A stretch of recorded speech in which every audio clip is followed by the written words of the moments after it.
नमस्कार दर्शक बंधु प्रभास वाटी चैनल आपण मानक स्वागत।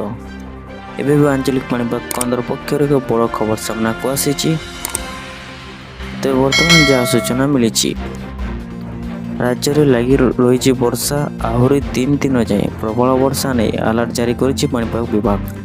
सेपटे हीराकुद डैम आसी बन्या जल में महानदी फुली खैरमाल और बरमूल दे अधिक जल निष्कासन हेबारु मुंडली पाखरे जल प्रवाह कमी जाइए। तथापि आगक वर्षा थिबारु महानदी को नहीं चिंता सरीनी। सेपटे नुआपड़ा लोयर इंद्र प्रकल्परू प्रथम बन्या जल निष्कासित होउछि।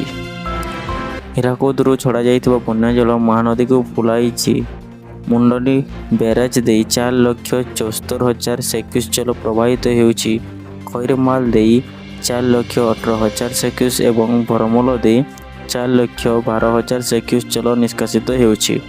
तेबे सेपटे बुधवार हीराकुद डैम पर्यायक्रमे 6टी गेट बंद होइबारु एबे 14टी गेट दे जल निष्कासित होउछि।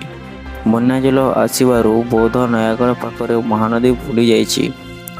बड़ी पानी रे बौद्ध करड़ी घाट रे कुंभीर देखिबाकू मिलिबा परे वन विभाग पक्षरु नईकुलिया लोकंकु सचेतन कर दियाछि। सेपटे नुआपड़ा जिला लोयर इंद्र जलसेचन प्रकल्प ए वर्षर प्रथम बन्या जल निष्कासित होइछि। मोट 9टी गेट मध्यरु बुधवार 2टी गेट खोल उपजिलापाल और मुख्य निर्माण यंत्री उपस्थिति रे पूजापाठ पर दिन 11टारे यही 2टी गेट खोल जाइतिला।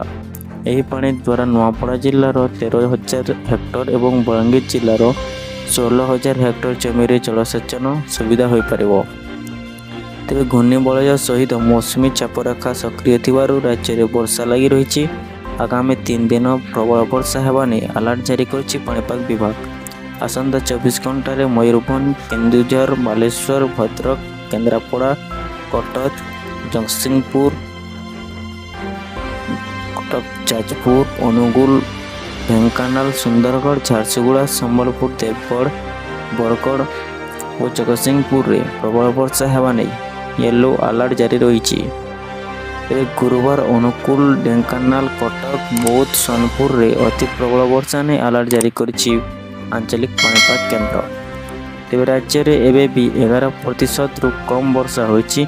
गोटे जिले में सर्वाधिक वर्षा होइतिबा बेले 3टी जिले में अधिक एवं 14 जिले में स्वाभाविक वर्षा होइछि। एबे भी 12टी जिले में स्वाभाविक ठारू कम वर्षा रेकर्ड करा जाइछि।